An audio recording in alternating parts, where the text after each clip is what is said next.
Olá, gente, tudo bom? Vamos voltar então para o nosso papo aqui da teoria do consumidor, fazendo mais questões. Vamos lá, quadro. Julgue o item que se segue relativo à teoria do consumidor. Se duas cestas de consumo, estiverem na mesma curva de indiferença, a cesta que apresentar menor consumo do bem mais caro será associada a um menor nível de utilidade. Gente, esse item está totalmente errado, dá para você ver de cara. Por quê?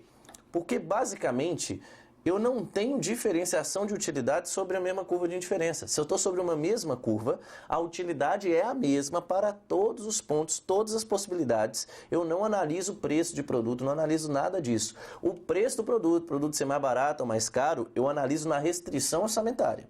Tá bom? Agora, no caso da curva de indiferença, eu pego apenas aquilo que me dá níveis maiores ou menores de bem-estar. E quando eu estou sob uma mesma curva, o bem-estar é o mesmo. Não há níveis maiores ou menores de utilidade em diferentes pontos de uma curva de indiferença. Ok? Então volta para cá. A cesta que apresentar o menor consumo do bem mais caro não será associada a um menor nível de utilidade, não. Porque não existe isso. É sempre o mesmo nível de utilidade para qualquer ponto que esteja sobre essa curva de indiferença, ok? O item está errado. Próxima. A inclinação de uma reta orçamentária qualquer mede o custo de oportunidade, tá? Custo de oportunidade de se consumir o bem 1. Vamos pensar. Custo de oportunidade de se consumir o bem 1. Se eu tenho um bem 1, já toma cuidado com isso, gente. Eu tenho, normalmente, os bens são X e Y, mas ele falou bem 1. Tá, beleza, vamos supor que é 1 e 2 então, tá? Vamos pegar esse tipo de malandragem na prova, porque se ele falou 1, é porque é 1 mesmo. Vamos lá, volta. Para eu pegar aqui, na sequência, eu vou falar assim, ó, que o X é 1 e um bem 2, que é Y. Né? Então, toda vez que eu tenho uma reta orçamentária, por exemplo, que eu estou escolhendo entre um bem Y e um bem X, vamos botar assim, ó, bem, aqui é o Y, bem 2 e bem 1. E aí, a inclinação da reta orçamentária, você já sabe o que é, né, gente? A inclinação, ela é Px sobre Py, não é isso? É a razão entre os preços. O valor dessa inclinação é Px sobre Py, e aí eu tenho uma restrição orçamentária dessa forma aqui, ó. Beleza? Restrição orçamentáriazinha decrescente do jeito que a gente já viu. A inclinação é Px sobre Py, é a divisão de um preço pelo outro. Nesse caso, vai ser P1 sobre P2. Ou seja, a divisão entre os preços. Tá legal? Bom demais. Então, suponha, sei lá, vamos pegar um caso. Se o bem 1 custar 10, eu vou ter um preço 2, um bem 2 aí custando, sei lá, 20. É o caso do dog lá da pizza, por exemplo. Beleza? Isso aqui vai dar 1/2 a inclinação. Tá? A inclinação dessa restrição orçamentária, ela é dada pela divisão entre os preços. Essa divisão, gente, ela não necessariamente reflete o custo de oportunidade de se consumir o bem 1, tá? Eu marco errado nesse item. No original, a prova marcou, o CESP marcou esse item como correto, mas eu marco ele errado. Eu acho que ele cabe um recurso aqui facilmente, porque a inclinação, você observa a inclinação de 1/2. Tá? 1/2 não mede custo de oportunidade nenhum. Custo de oportunidade não é 1/2. Custo de oportunidade é aquilo que você abre mão para consumir outra coisa. Então, é um item que, a meu ver, o CESP se enganou no seu gabarito. Fechado? Então, volta para cá. O item está errado. Tá? Para mim, eu marco errado, com certeza. Vamos lá, próxima questão. Os interceptos da reta orçamentária dependerão da renda que o consumidor possuir. Os interceptos, gente, é onde ele intercepta os eixos, ok? É onde a reta orçamentária vai interceptar os eixos. Vai ficar mais ou menos desta forma aqui, ó. Restrição orçamentária, do jeito que a gente estava fazendo, estava assim, ó. Ok? Estava mais ou menos desta forma aqui. Esses interceptos vão depender da renda que o consumidor possui? Com certeza, tá? O item está corretíssimo. Lembra que o intercepto, ele é a renda M dividido pelo preço. por PX. Nesse caso aqui, PY, né? Porque eu tenho o bem que está em Y. E aqui eu tenho o bem X, esse intercepto é dado pela renda M dividido pelo preço de X, PX. Ok? Temos as duas coisas, M sobre PY e M sobre PX. Os dois interceptos dependem tanto da renda M quanto do preço do bem. Tanto da renda M quanto do preço do bem. É exatamente isso que o item está falando, né? Que depende da renda que o consumidor possui. Lembra também do exemplo, tá? O exemplo, a gente pegou uma renda de R$1.000. Aquela renda que a gente tinha de R$1.000. E o dog, por exemplo, R$10. Se você pega uma renda de 1.000, suponha, né? E divide pelo preço do dog, que é R$10, 1.000 por 10, vai dar exatamente as 100 unidades de cachorro-quente que você consegue comprar, por exemplo, ok? Então, dá para você ver claramente que as quantidades que eu consigo comprar dependem tanto da renda quanto dos preços dos dois bens, ok? Item correto. Próxima questão. A reta orçamentária, restrição orçamentária, tudo a mesma coisa, tá? Reta orçamentária é o conjunto de cestas que custam a quantidade de dinheiro que o consumidor possui. Aí, ó, a quantidade de dinheiro que o consumidor possui ou menos que isso. Gente, não, aí não. Tá? A quantidade de dinheiro que o consumidor possui, lembra, quando eu estou sobre a minha restrição orçamentária, quando eu estou aqui na restrição, sobre ela, o gasto é total, ok? Aqui o gasto é total. Sobre a restrição eu gasto tudo. Tudo ou menos eu vou estar incluindo esta região verde aqui, ó. A região verde é onde eu gasto menos do que tudo. Mas se eu incluir tudo ou menos, eu não estarei sobre a reta orçamentária, sobre a restrição orçamentária. Eu estarei com o meu conjunto orçamentário. Tá? Conjunto orçamentário. O conjunto, tudo bem, é o conjunto de cestas que custam a quantidade de dinheiro que o consumidor possui ou menos que isso. É o conjunto de cestas, né? Já tem a palavra-chave aqui. É o conjunto orçamentário. O item está errado. Beleza? Próxima. O conjunto orçamentário, agora está falando de conjunto, ó, cuidado com isso, do consumidor, engloba todas as cestas de consumo possíveis. Até aqui está ótimo, né? Sempre gastando tudo ou menos que tudo. Excluindo-se apenas cestas sobre a reta orçamentária. Gente, aí está errado, né? Aí está totalmente errado. Nesse caso aqui está errado, porque eu não excluo isso aqui não, tá? Não excluo. O conjunto orçamentário, ele engloba tanto a restrição orçamentária quanto a região interna à restrição, tá? Tanto a própria restrição, que é o gasto total, quanto gasto de menos do que o total, que é no triângulozinho que está abaixo da restrição orçamentária. Fechado? Então não exclui ela não, item errado. Próxima. A restrição orçamentária é da forma P1x1 mais x2 menor ou igual a M. P1x1 mais x2 menor ou igual a M. Em que P1 é o preço do bem 1 e x1 e x2 são respectivamente as quantidades dos bens 1 e 2. Beleza. Indica que o preço do bem 2 é igual a 0. Vamos lá, gente. Ele botou uma equaçãozinha dessa forma aqui, ó. P1 x1 mais x2, vamos botar assim, ó, mais x2 é igual a maior ou igual, menor ou igual. Tanto faz, né, gente? Eu já te falei, ó, tanto faz ser menor ou igual ou ser o próprio igual. Vamos botar só igual mesmo, que já fica mais fácil, tá? Não importa, para termos de julgamento da questão, eu botar um sinal de igual ou um sinal de menor ou igual, não tem problema. Então vai ficar assim, isso aqui igual a M. Beleza? Ótimo. O que você tem é essa fórmula que ele deu aqui no quadro agora. Agora, quando você pega a fórmula geral, a forma geral da teoria, como que é a forma da equação da restrição orçamentária, que a gente acabou de ver? Volta para cá. A forma da equação da restrição é assim, ó. A minha renda, ela vai ser o gasto com o bem X mais o gasto com o bem Y, que a gente já viu. A renda normalmente é tida como M E esse gasto com X é preço de X vezes X, e o gasto com Y é preço de Y vezes Y, sendo que X e Y são as quantidades e PX e PY são os preços, ok? Essa é a forma normal da equação da restrição. Beleza, desse jeitinho aqui que a gente viu. M é PXX mais PYY. Beleza. Ótimo. Agora, ele deu assim, ó, P1x1 mais x2 igual a M. Vamos lá. Ele disse que são bens 1 e 2.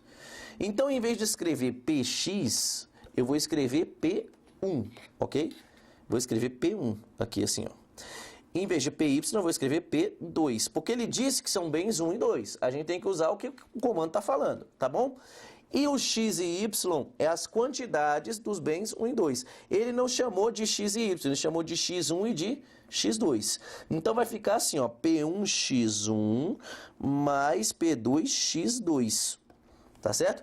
Eu só troquei as letras pelas letras que ele está usando na questão, tá? Não precisa sofrer com isso, é tranquilo. M é P1x1 mais P2x2. Essa é a equação geral, é o caso normal que você já aprendeu na teoria. Agora, olha o que ele mostrou para nós. P1x1 mais x2 igual a M. E eu tenho uma outra equação aqui, que seria a equação normal, que eu esperaria ver. P1x1 mais P2x2 igual a M. Qual é a diferença entre as duas, gente? A diferença é que não está sendo mostrado aqui o P2, é ou não é? O P2 era para estar escrito aqui, ó, nesse quadradinho que eu estou destacando, certo? Não tem o P2 escrito aqui. Gente, se ele não está escrito aqui, qual é que pode ser o valor dele? Ele não está multiplicando o x2? Se ele está multiplicando o x2, a única coisa que não aparece aqui quando está multiplicando é o número 1, não é isso? Se o P2 for 1, beleza, é só eu pegar esse número aqui que está multiplicando, beleza, tudo certo. Suponho que ele é 1. Então, na verdade, o x2 estar sozinho na equação significa o quê? Que o P2 é igual a 1. Ou seja, o preço do bem 2 é igual a 1. Aí ele está falando no item, indica que o preço do bem 2 é igual a 0. 0 não, gente. O preço do bem 2 é igual a 1. Tá beleza? Se o preço do bem 2 fosse 0, nem estava escrito ali a letrinha x2, porque seria 0 vezes x2, já daria tudo 0, não é verdade? Volta para cá para você ver. Se eu tivesse um 0 aqui, ó, 0 vezes x2, isso aqui cortaria, né? Eu teria só P1x1 menor ou igual a M. Não é o caso, tá? Se o x2 está aparecendo, é porque eu tenho um 1zinho multiplicando aqui. E aí o preço do bem 2 é igual a 1. Fechado? Muito bem. O que mais? Vamos lá, próxima questão. O item está errado. Próxima questão. A inclinação da reta orçamentária P1x1 mais x2 igual a M. Perceba que ela é igualzinha da questão passada. Ó.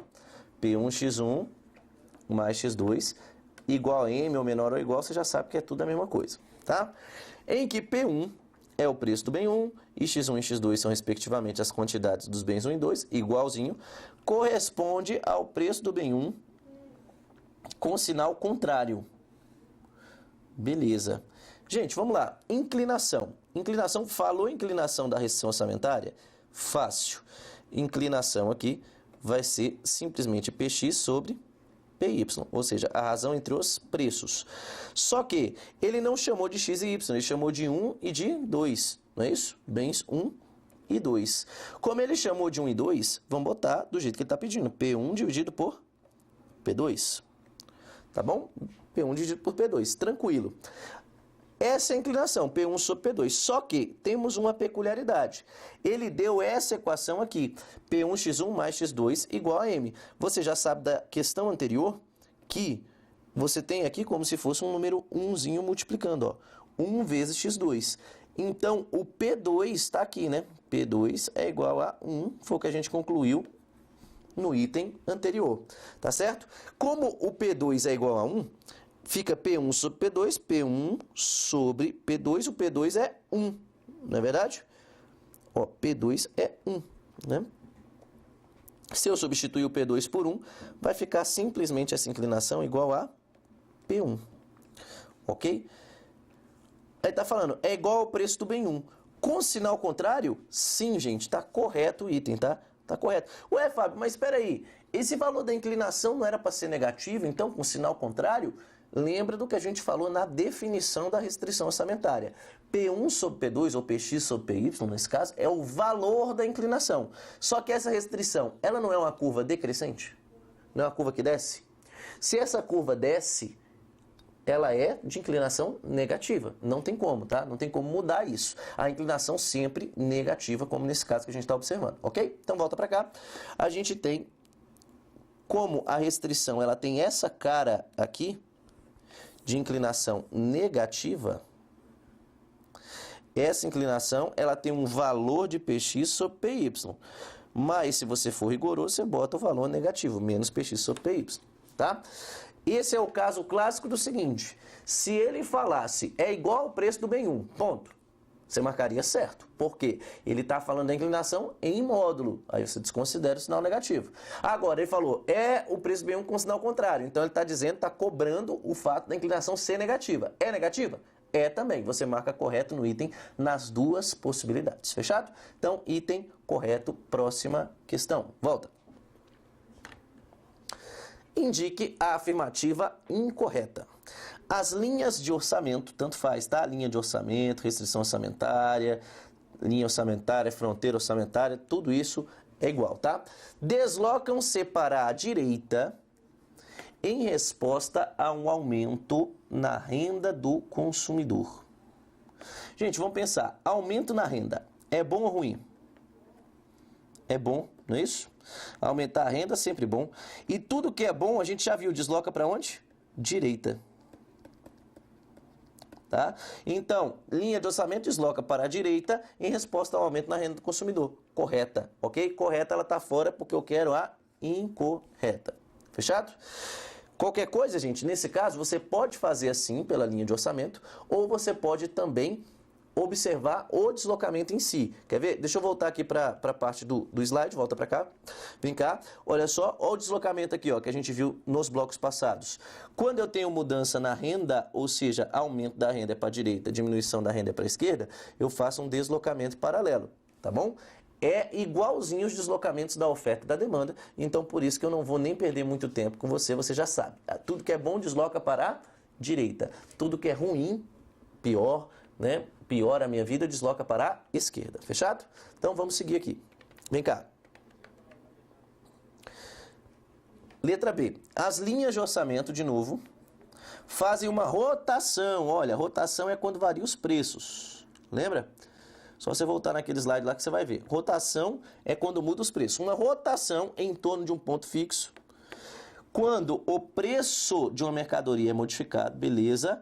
Até aqui perfeito, mantendo-se constante a renda e o preço de outra mercadoria. Sim, porque se eu mudar a renda, eu vou fazer um deslocamento paralelo, e se eu mudar o preço da outra mercadoria, aí a curva pode mudar de formas diferentes, né? Para você fazer uma rotação em torno de um ponto fixo, é porque você muda o preço de uma mercadoria e a outra fica fixa, fica paradinha lá, né? Como a gente viu antes, que você muda, por exemplo, o preço do dog e deixa o preço da pizza bem fixo lá.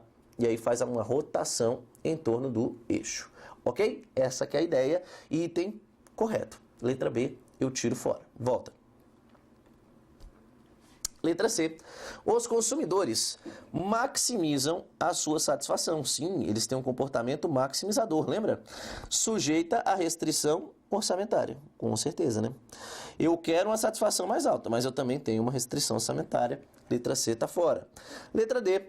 Quando um consumidor maximiza a sua satisfação, quando ele chega num ponto mais alto, né, sensacional para ele, a taxa marginal de substituição é igual à soma dos preços das duas mercadorias. Gente, isso está totalmente errado. Eu vou te explicar daqui a pouco. Isso não é igual à soma dos preços, é igual à divisão entre os preços. Tá? Daqui a pouquinho eu vou te explicar. É a próxima matéria. Eu ainda vou te explicar nesse bloco, tá? Letra E. Às vezes, a maximização da satisfação é obtida por meio de uma solução de canto. Isso aqui também isso é verdade, tá, gente? Isso aqui é verdade. A letra D é a resposta, né? Porque está errado. Isso é verdade. O que é uma solução de canto? É você consumir coisas extremas, é eu consumir só um dos bens. Por exemplo, lembra do caso do bem neutro? Bem neutro tinha lá a camisa do Palmeiras, glorioso, a camisa do Corinthians, não é verdade? Então, como a camisa do Corinthians não representa nenhum tipo de bem-estar para mim, eu vou gastar todo o meu dinheiro com o quê? Com camisa do Palmeiras, né? Então, isso é uma solução de canto, é uma solução extrema. Eu gasto todo o meu dinheiro apenas com um dos bens que eu estou escolhendo. Isso é solução de canto. Tem casos que isso acontece sim, nós vamos ver mais para frente, tá? Próximo bloco a gente vai ver todos esses casos. Mas às vezes isso acontece? Acontece, tá bom? Resposta nossa, letra D, porque isso que é falso, tá? No ponto de escolha ótima do consumidor, a situação ideal, a taxa marginal de substituição é igual à razão, é igual à divisão entre os preços. E aí nós vamos ver por que disso agora. Vamos seguir. Vem cá. Gente, trouxe essa questão aí por último só para apimentar a sua curiosidade, porque nós vamos ver agora a escolha ótima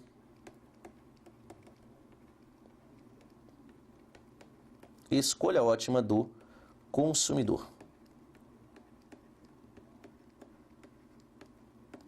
Ok? Escolha ótima do consumidor. O consumidor tem um padrão de escolhas e ele pode realizar a sua escolha ótima. Como é que funciona essa brincadeira, gente? Vamos lá. Vamos pegar aqui a primeira situação, tá? Vamos botar assim, ó. A escolha ótima do consumidor é onde o cara maximiza a sua utilidade. É a maximização de utilidade.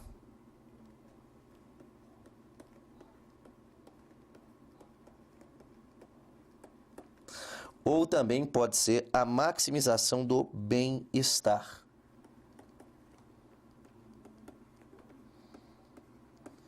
Beleza? Essa é a situação que a gente vai estudar a partir de agora, ou seja, a cereja do bolo, galera. Cereja do bolo é o principal da matéria. O consumidor, ele tem aquele padrão de escolhas dele, ele pode escolher várias possibilidades de forma a manter a utilidade dele constante, ou então se ele alcançar curvas de indiferença mais altas, ele vai encontrar padrões de utilidade mais altos, ele vai ficar mais feliz, vai ficar cada vez melhor. É ou não é? Porque mais é melhor, tá valendo a monotonicidade. Quando mais é melhor, você vai buscar essas curvas mais altas, as curvas mais para cima e mais para a direita, fechado? Então, esse é o comportamento padrão do consumidor. O consumidor, ele quer maximizar a sua utilidade. Ele tem uma curva de indiferença para mostrar onde que ele vai estar melhor, onde que ele vai estar pior. Beleza, e onde que ele vai estar feliz do mesmo tanto que é sobre a curva. Bacana. Agora, eu também tenho uma restrição orçamentária. O meu orçamento me impõe um limite. Me impõe as cestas que eu consigo comprar. E além dela, tem cestas que eu não consigo comprar. Tem quantidade de bens lá que eu não consigo comprar. O meu dinheiro não permite. A partir de agora, gente, eu vou desenhar as duas curvas do mesmo gráfico. Eu vou desenhar tanto a curva de indiferença quanto a restrição orçamentária. E aí você vai ver que o resultado é bem interessante. Volta para cá. Vamos lá. Eu estou escolhendo, por exemplo, entre dois bens. Estou escolhendo aqui, suponha,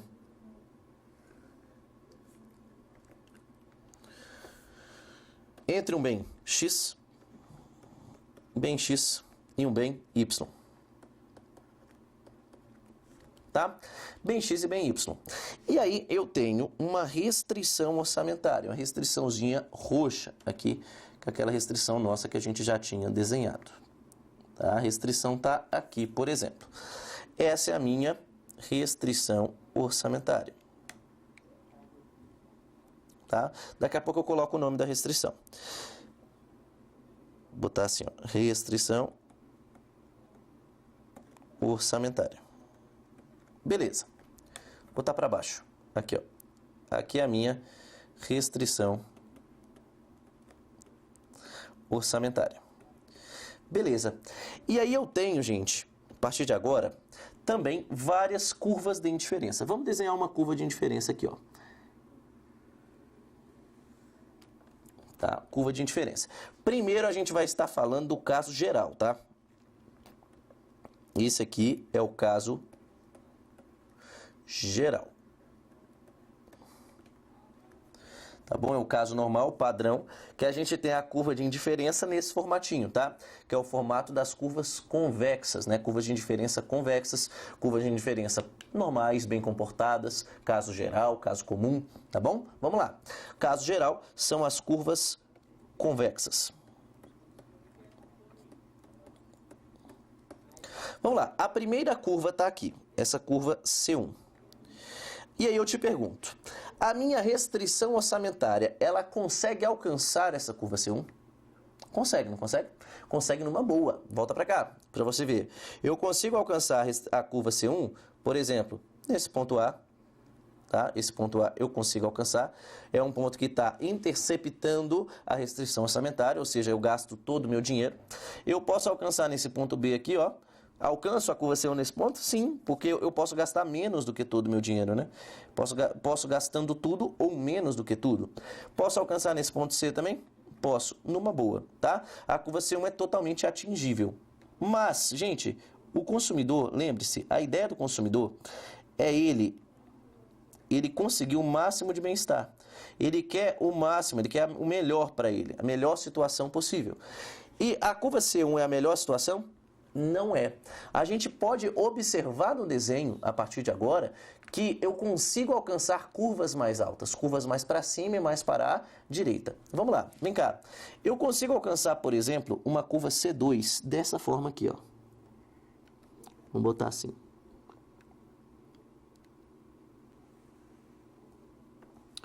Beleza? Eu tenho uma curva C2 deste jeitinho aqui.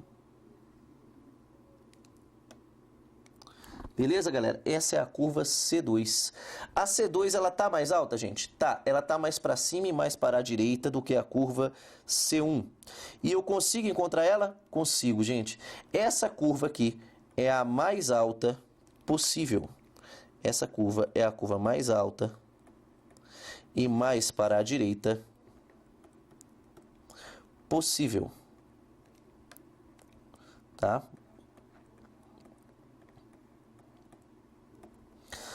E qual é a lógica? Por que ela é a mais alta e mais para a direita possível? Porque você pode até tentar, você pode testar aqui, ó. Pode desenhar uma outra curva mais para cima ainda.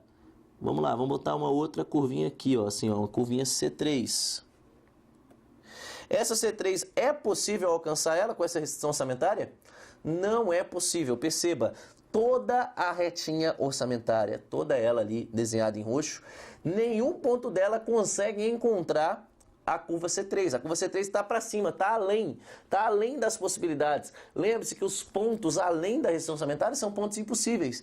Todos os pontos dessa curva C3 eles são impossíveis, dada essa restrição orçamentária. Então, a curva C3 ela é impossível. Volta.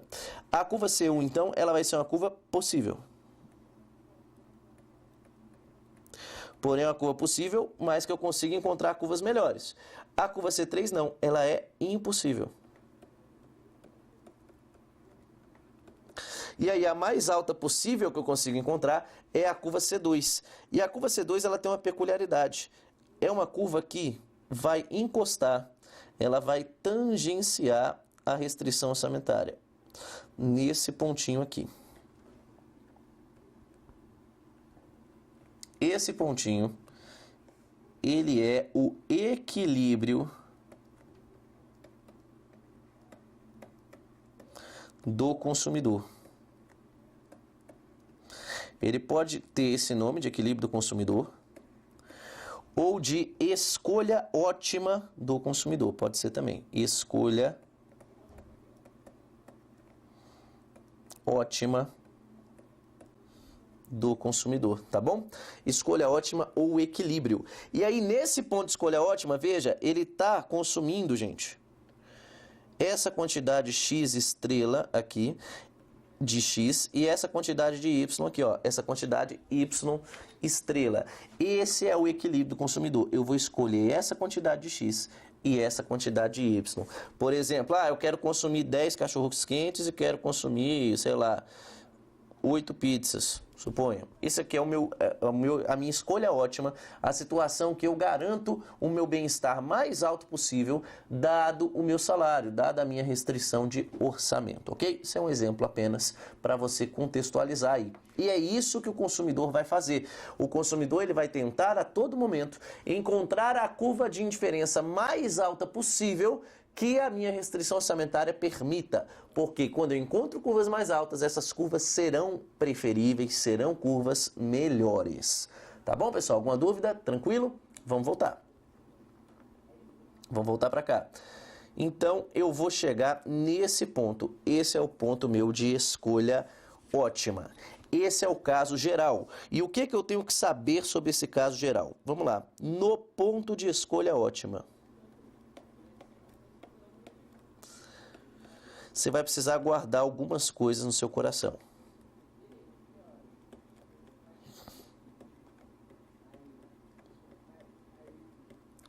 Primeira coisa que você tem que saber é o seguinte. Primeiro, eu vou encontrar a curva de indiferença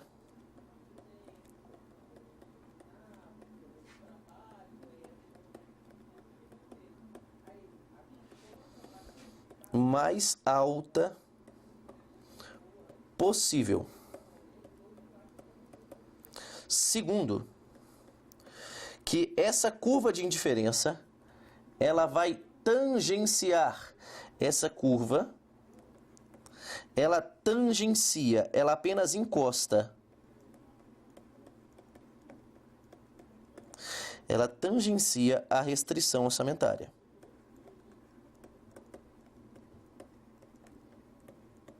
Ok? Uma encosta na outra, tá? Elas apenas fazem assim, ó, encostadinho, ó, tum, encosta. É diferente de interceptar. A curva C1 lá embaixo, ela está interceptando, tá? Uma curva passando pela outra. Aqui não, é só intercepta, ela só toca, tá bom? E isso vai gerar uma série de outras implicações, mas aí a gente vai ver isso no próximo bloco. Fica por aí, valeu? Um abraço, até já!